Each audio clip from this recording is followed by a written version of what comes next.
there may not be relevant. Is brand awareness. So one, if the customer doesn't know you exist, how can they buy from you? So it's Patric. You're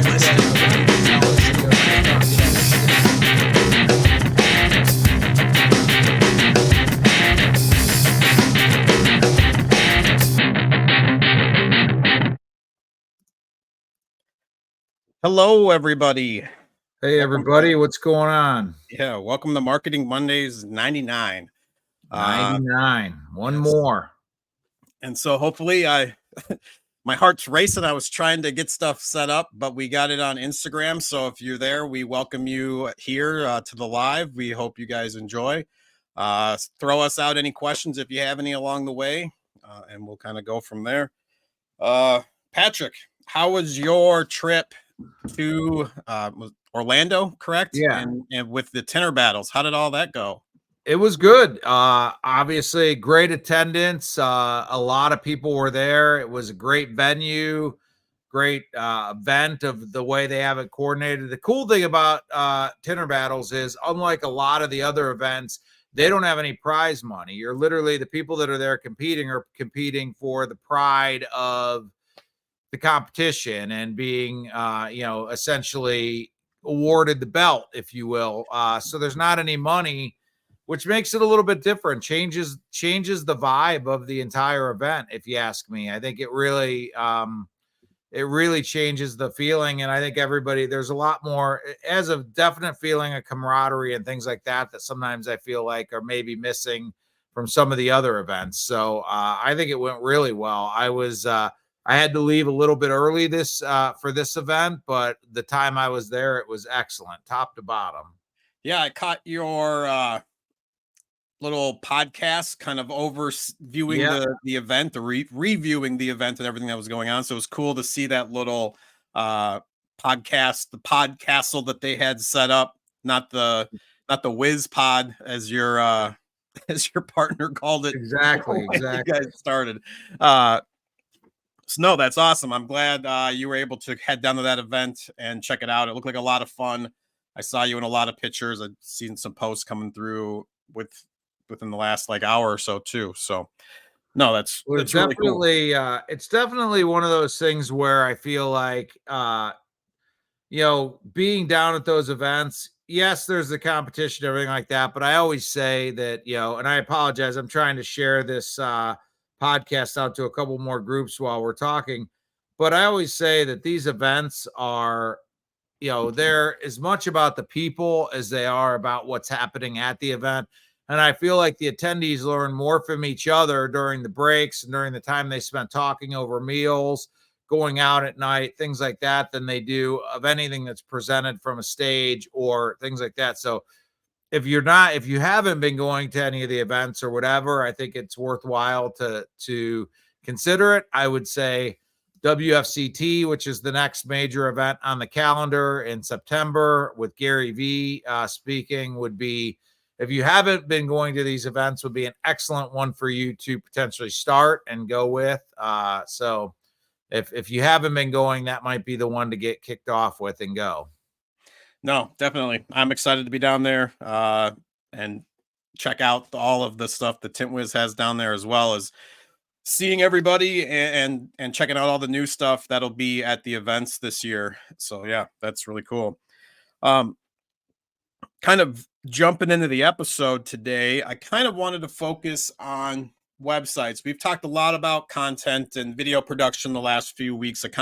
So I wanted to shift over to one of the other specialties that we kind of take care of, but questions and things that people might have along the way, especially if you're a small business owner. So if there is people that are watching this, hopefully, please, again, share questions that if hopefully we spur something on that will make you like, oh, I need to ask this question. And that's what we're hoping for. So I wanted to start off with one, how important are websites? Can you run a successful business without one? And I think maybe it depends on what type of service you're doing. Let's say for a tint business, is it something that would be possible to have a successful business with repeat customers kind of coming back without using a website at all? For sure, anything is possible. It's kind of like one of those things, like, you could do it, but how hard are you having to work to get the same results? I feel like a website, even if it's a really nicely done one-page website that presents your company in a professional way, and is done with SEO so that people can find you and things like that, is still very important. I feel like 35 years ago, people looked in the yellow pages to determine, and they would base it on the quality of your ad. If you had a single listing with a phone number versus a, 16th page ad or whatever with a picture, people, rightly or wrongly assumed that they would base the companies on, the quality of their ads or their listing in the yellow pages. I think not having a website in 2024 without you saying anything literally sends a message to people about maybe the legitimacy, credibility, whatever the case may be of your company. So I do think you need to have one. Do you need to have a big 20-page website with all the different bells and whistles? Maybe not in 2024. I'd rather see you have a more basic website, but then also be really doing things on Google Business Profile, really doing things on certain social profiles, and rounding out the whole picture, versus just having a great website and expecting it to just sit out there and generate leads for you. I think the days of that are a little bit behind us, but I do think that I still think you need to have something, and it needs to represent your company in a very positive way. You typically aren't going to win the business with your website, but you can lose the business with your website. Yeah, I think you made a key point in there. It's the energy. Like, are you willing to run your business, do extra social media, extra things around the side that are going to have to kind of buoy that support where you're going to get new people coming in? So I just think there are, and as we'll get into, there are other ways that you can kind of utilize the website in order to grow your business in different ways. So if it's something that you're thinking about, I hope this episode kind of helps lay this path out. And one of the things I think a lot of new entrepreneurs, if it's something that you're kind of getting into, there's lots of terms. And I'm sorry, I'm sure that there's somebody out there that was liking my marketing terms to know that was on a weekly basis. It kind of fell off a little bit. But I think hearing different terms and phrases that you don't understand, and one you or maybe sheepishly don't want to ask, like, hey, what did you mean by this? And so hopefully we can kind of hit some of those. And one that we've kind of come across a lot that people either put together or mix up or don't understand is, I have it written down here, explaining the difference of hosting a website. So obviously the hosting part of that sentence, and versus the website's domain. And so hosting versus the domain, I think a lot of people either mix it up or think that they're the same thing. Like, how are those two things separate? And obviously they have different price points that kind of go with each other too. Okay. Great question. We get asked this a lot. We do see some confusion. Your domain is something you would typically secure through GoDaddy, Namecheap, something like that. That's actually the address that your website's at. So xyz.com, if that's your company and that's your website address, that is your domain.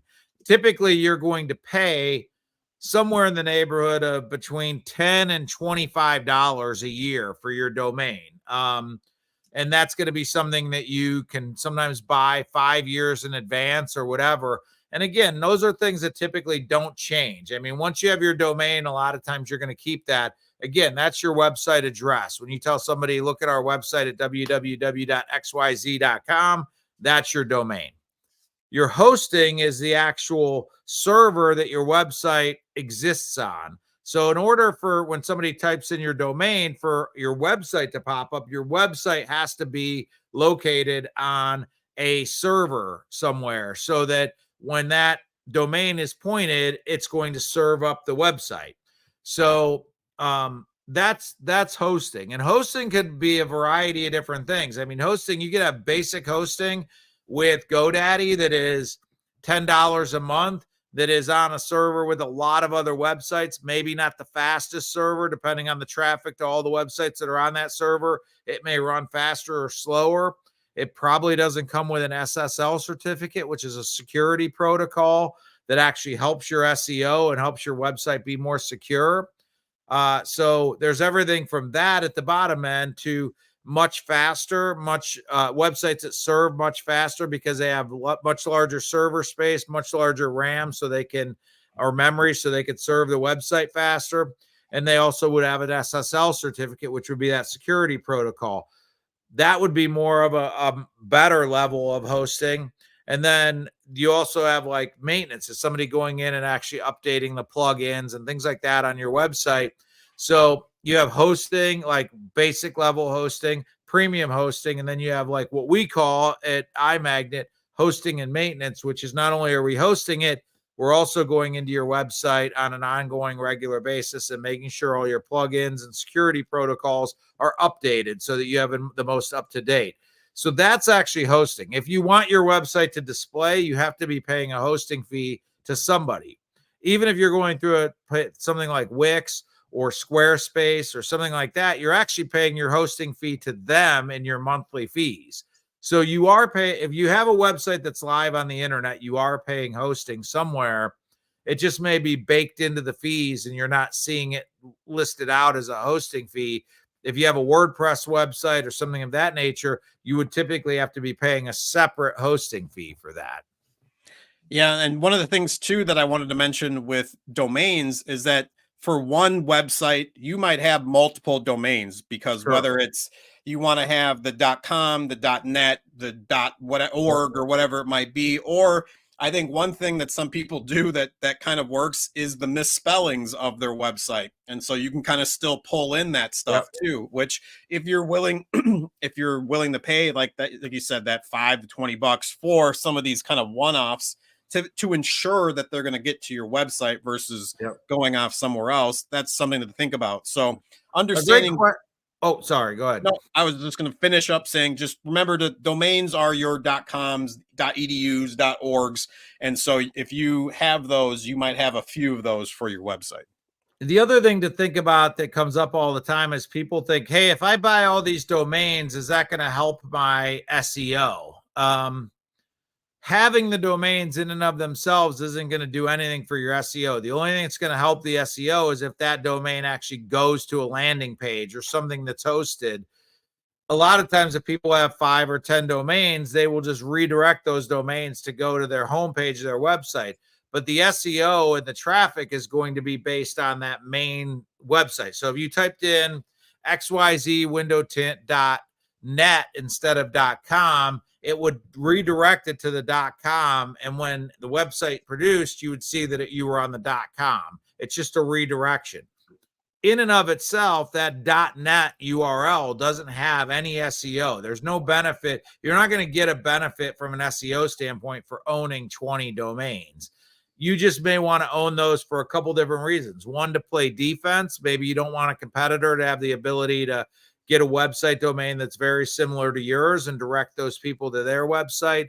Or as Ronnie said, maybe you just want to make sure that any way somebody might type in your company's name, like a good example is we have iMagnet Management. I own domains for EYE as it's spelled out. I also own the domain iMagnet Management, like iPhone, like with an I, then Magnet Management. I own that domain as well. So if somebody happens, if I tell them imagnetmanagement.com or imagnetmgt.com, and they type in I, the letter I, Magnet MGT, they still will end up on my website, because that could be very easy, an easy mistake that somebody might make, especially in a day and age of iPhones and iPads and things like that. Somebody might think that it's an I instead of EYE. Yep. No, I apologize. I've got a pit bull and my cat both making a bunch of noise around me. So I don't even hear it, but it might. Well, that's good. Then that means got my money's worth out of this mic. Yeah. So as you've mentioned, getting traffic to websites can sometimes be tricky. What are some key items to help keep viewership up? I know one of the things that we were talking about today was utilizing the blog. Like, what are some other things that are either within the website, or is that essentially kind of the key point? I know you mentioned landing pages as well. Well, I think that a couple different things you can do. One is if you're continually adding content in the form of a blog or whatever, share that out to your social media channels with a link to that blog on your website. That could drive people back to your website. If you have a local page or whatever where people share tips and things like that, and you want to create a blog that answers questions and put that on there, that could drive traffic back. If you're running Facebook ads or meta ads, I should say, or Google AdWords, you can have those URLs there to drive people back to your website. So, and then SEO. If you have SEO on your website, when people search for things on Google, Bing, or any of those other search engines, hopefully your website's going to come up in those search results. And when they click on it, that'll drive traffic back to your website. That would be what we would call organic traffic. Also, making those, when you do a post, posting that to your Google business profile, making sure that on Google business profiles, you could do a post and you can actually have a link back, a learn more with a link back to your website. That can drive traffic to your website. So just having a website, putting it in cruise control and expecting magic to happen typically doesn't happen.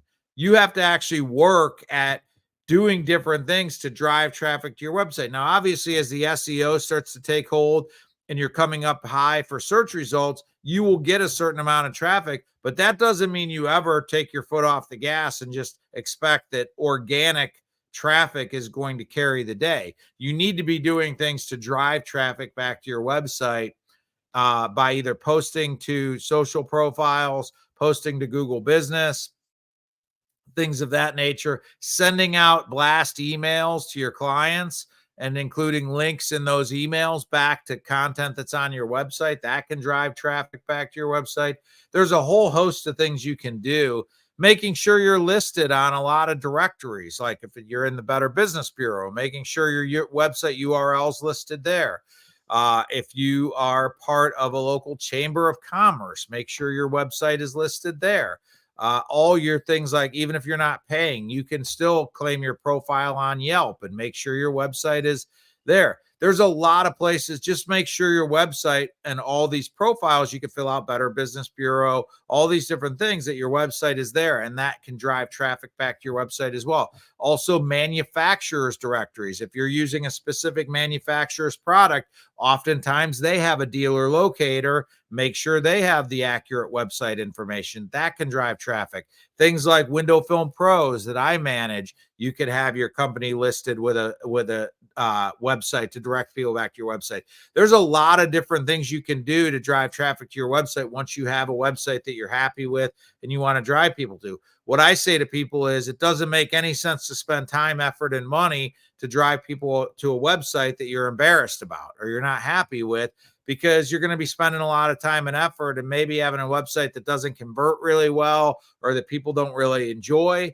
And then that effort is just wasted. So before you start going through all that effort, make sure you have a website that puts your best foot forward, and then do everything you can to drive as much traffic there as you can. Yeah, and like you said too, making sure that you're not embarrassed by it. And it's like you said, it doesn't have to be huge. Like slim down, make things simpler, cleaner look, especially too if you're building it on a desktop or seeing it on a desktop.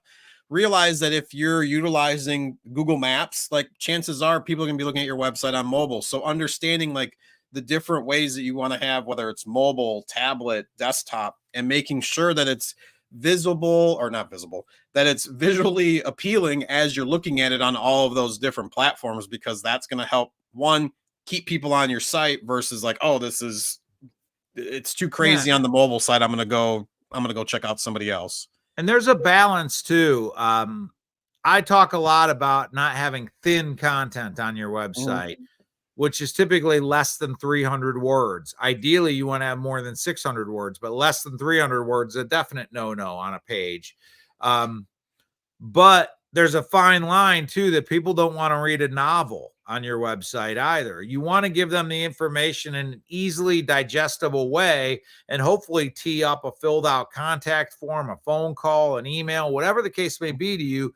But don't try to put everything in the kitchen sink in on your website, because people do not want to read, especially when more than 80% of the people are consuming content on their mobile devices. They do not want to read a novel. They want to get easily digestible information and decide whether this is what they're looking for, and then how do I reach out to get more information or to connect with somebody. So think about it that way. Again, you need to have more than 300 words on a page, but you don't need 3,000 words No. on a page. Absolutely. And you kind of covered a couple of the things that I was going to ask next, that so people maybe have started their website, they're in maybe a year or two. What are some mistakes that maybe you're seeing, whether it's they're running the website on their own and maybe they were doing good for a little bit? What are some different things that you're noticing that people might be doing wrong, or some things that they probably need to check out and make sure that they have lined up correctly? What I just said a minute ago, a lot of times people will add pages with very little content in an effort to be like, hey, I offer this service too. So they sort of like, as a secondary thought, throw a page on their website with that service with 2 sentences and a picture and think that that's enough. If you're going to put a page on your website, do it properly, or you're probably better off to not do it at all.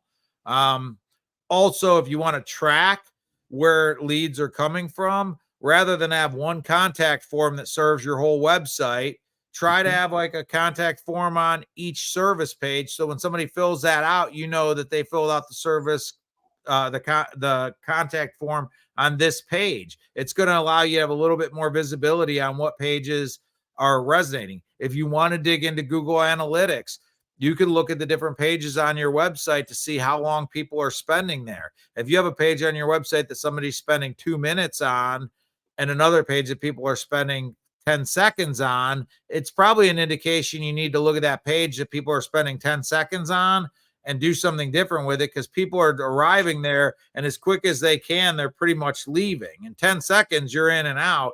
But, you know, if somebody's staying for 2 minutes, that means the content that is there is engaging them and keeping them on that page.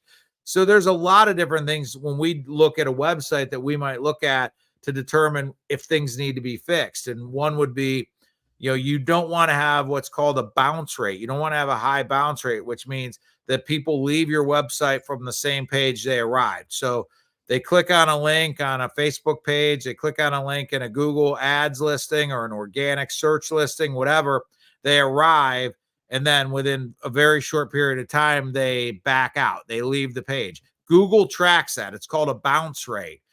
If you have a high bounce rate, it starts to negatively impact your SEO for your website, because Google looks at it like, we're sending people here and they're obviously not finding what they're looking for because they're leaving from the same page that they arrived. So you want to do everything you can.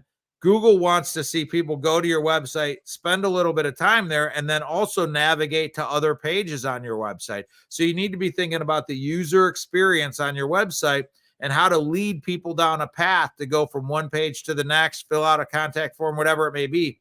You do not want people coming to your website and then leaving from that page. Not only is it not a good visit and it's probably not going to lead to any work, it actually could be negatively impacting your SEO as well. Yeah. It's funny. I'm sitting here thinking about my son's favorite feature at Menards is the waterfalls. And so essentially you want people to kind of flow down into, like, that's why you hear like a funnel, like, Yeah. or a sales funnel kind of, and it's whether they come to your homepage and they want to look for one specific service and then they're going to go there, and being able to have pathways back to the homepage and different stuff. Cause sometimes a dead end will cause that bounce rate to go up. So making sure that you have other ways to link to different pages, and it just makes that much more fluid when somebody comes onto your page.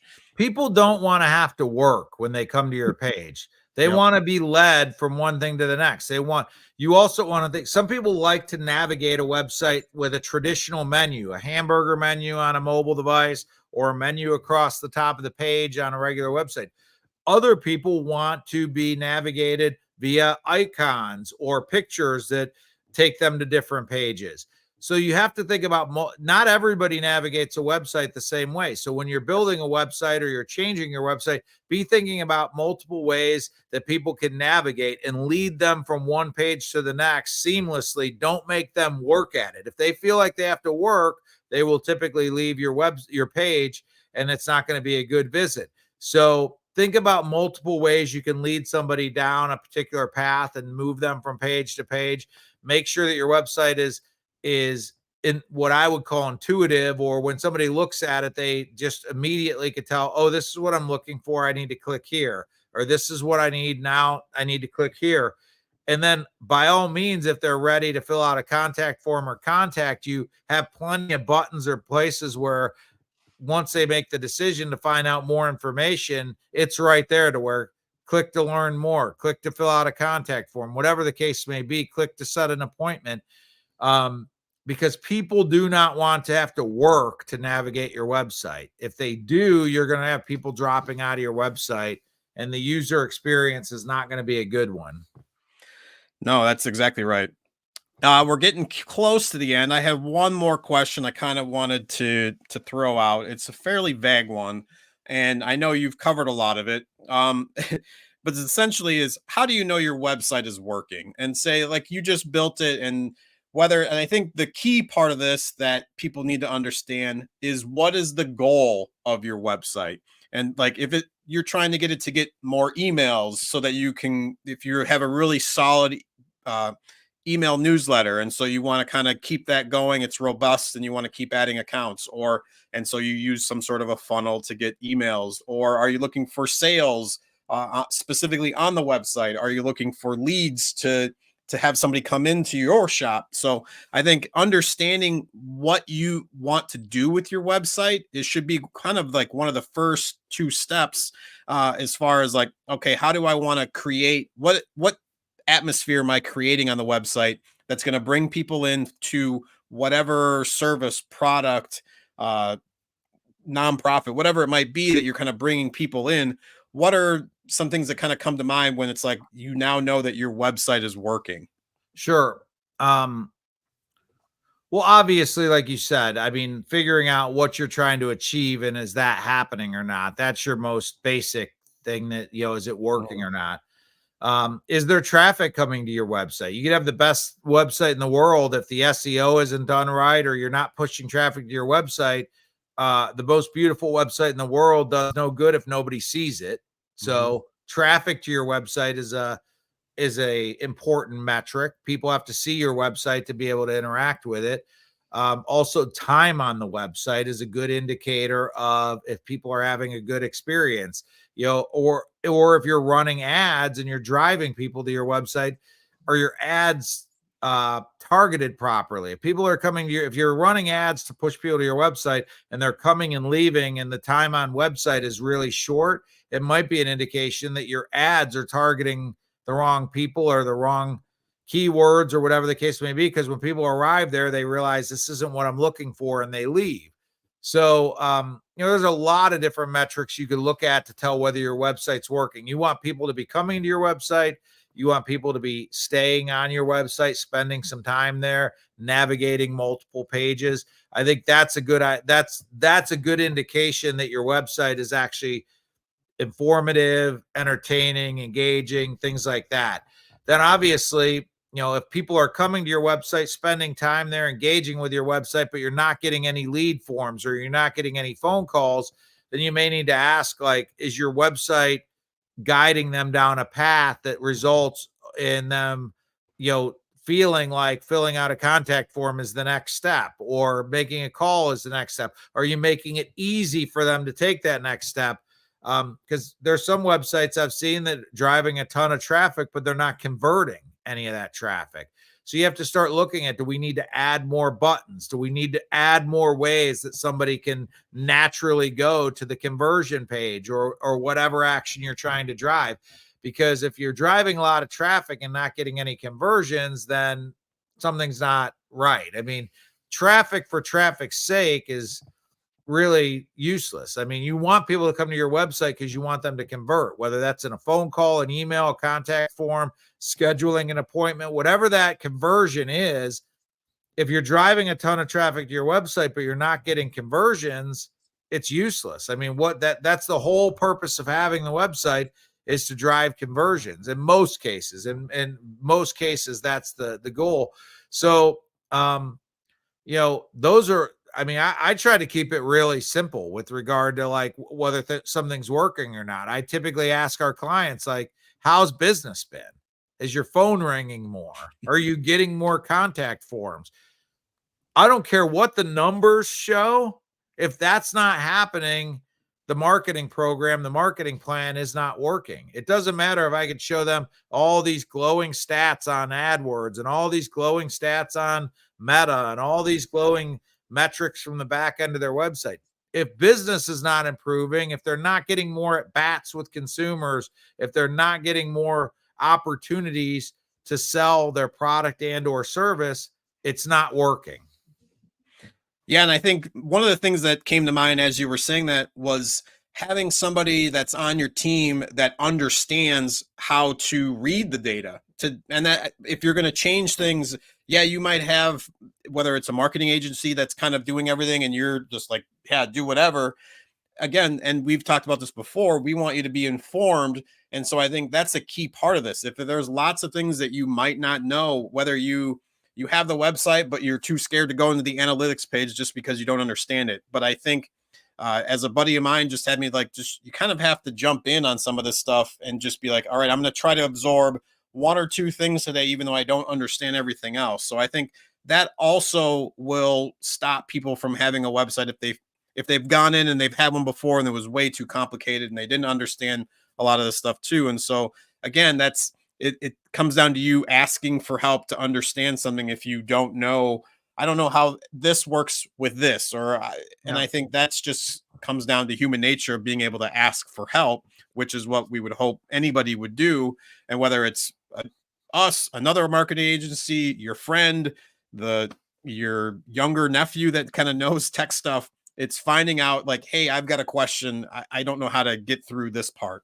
And there are tools too, like Google Analytics, I'll be honest with you, can be very confusing if you're in the back. Where to click, where to find the information you're looking for, how to sort it, how to make heads or tails of it. But there are programs that are free. One that I like to use a lot with our clients is called Google Site Kit, SITE Kit.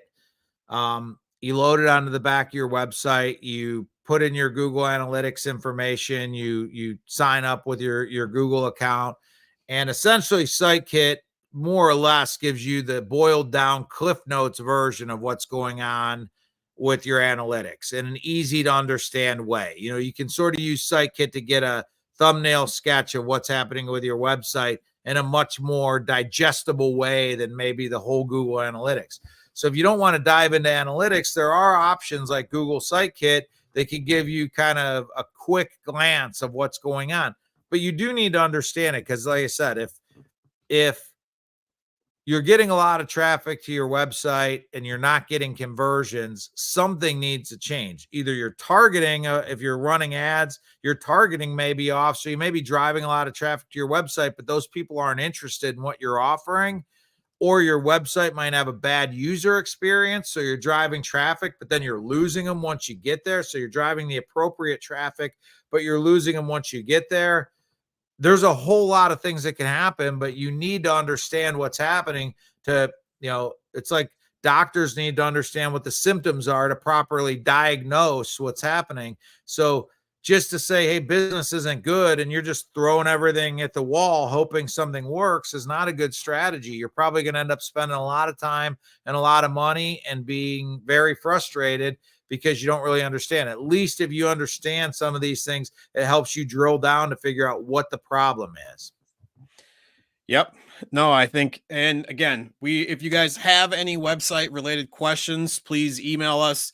I've got my email on the screen. Patric's is just Patric at imagnet.com. So if you do have questions, please reach out. MGT.com. Yes. I'm sorry. So we want to make sure it is some weird site with people that have like tweezers that you use for your eyes. So you don't want to go there. Yeah. So we want to make sure that you guys are informed. And that's obviously the reason why we do this show. So again, now I've lost my train of thought. So we're at the end here. My head's all over the place. But yeah, I hope you guys took something from this and that it was helpful. Yeah. Thanks everybody for tuning in. Like I said, next week we've got another show coming up. It's going to be our 100th episode. I don't even know. Ronnie and I haven't even talked about what we're going to do. We're going to try to do something a little bit special for you guys on the 100th episode. If you have any questions you've been wanting to get answered, We want to make next week all about you guys, our viewers. So please ask those questions, send them into us. Be ready to tune in next week. Ask them live while we're online. But next week will be the 100th episode of Marketing Mondays. So pretty happy about that. And we're looking forward to seeing you. All right, everybody. We will see you next week. Take care. Take care.